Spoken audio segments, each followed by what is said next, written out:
Black Data Processing Associates, the premier organization for African Americans in information technology, has been promoting excellence, diversity, and career development in information technology since 1975. You are now watching BDPA TV at the 30th Annual BDPA 2008 Technology Conference in Atlanta.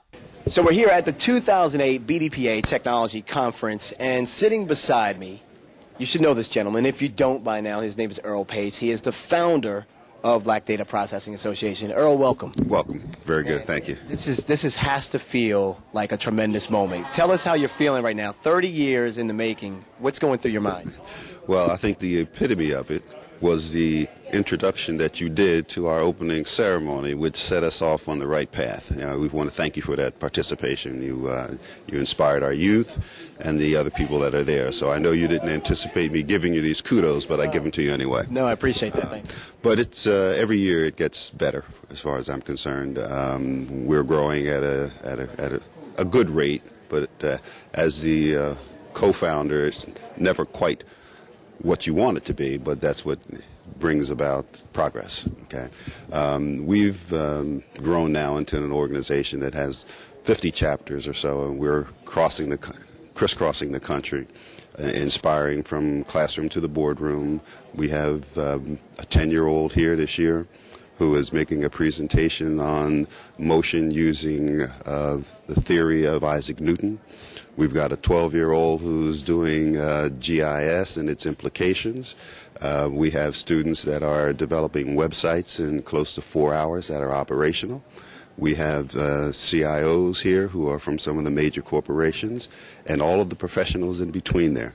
So our vision of classroom to the boardroom is really manifesting itself while we're here. You know, when you have a vision that starts off, it usually starts off very small, right?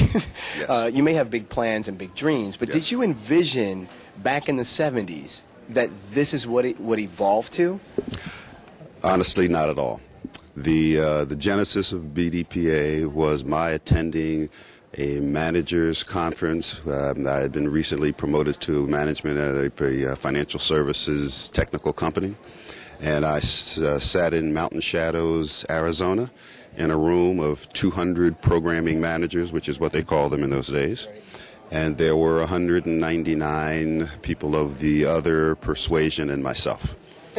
So my interface at breaks was not at the level of technical interaction that I wished, and it was the reason that I came back, and along with David Wimberly, who is the other co-founder, the late David Wimberly, rented a hotel room and started inviting some of our friends to come in. I believe we had somewhere around 15 to 18 people at the very first meeting we had, and then it just mushroomed from that point on. I won't say it got out of control, but it certainly moved rather quickly, and it was not more than 3 years later that we had additional chapters, and from there it took on a life of its own. So you're here now in 2008, and you look handsome, you look energized, you look inspired, you look like you're ready to go for another 30 years.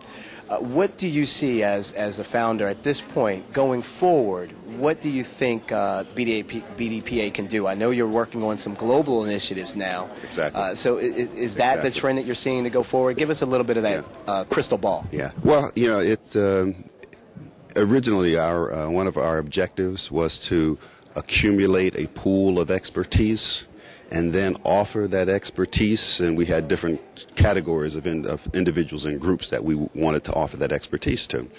Not that we have totally penetrated the United States, but we have enough of a core that we can look to Africa.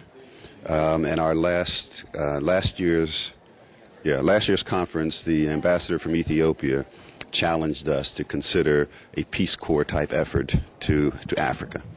It wasn't 2 months after that Norman Mays, who was the founder of our Washington, D.C. and our Cleveland, Ohio chapter, presented a business plan and his vision of what an IT Corps would look like.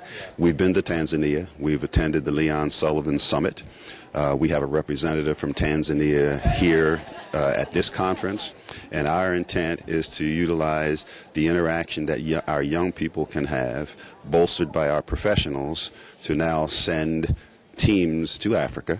And we will be, and not only Africa, but also underserved communities within the United States, so that they can interface and spread that IT.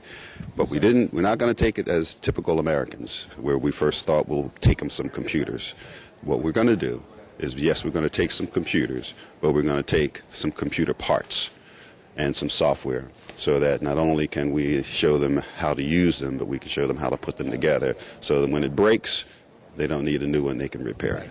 And that's giving them that self-sustainability, Exactly. which is very smart. Exactly. Earl Pace, the founder of BDPA, man, 2008. He's a good-looking guy, isn't he?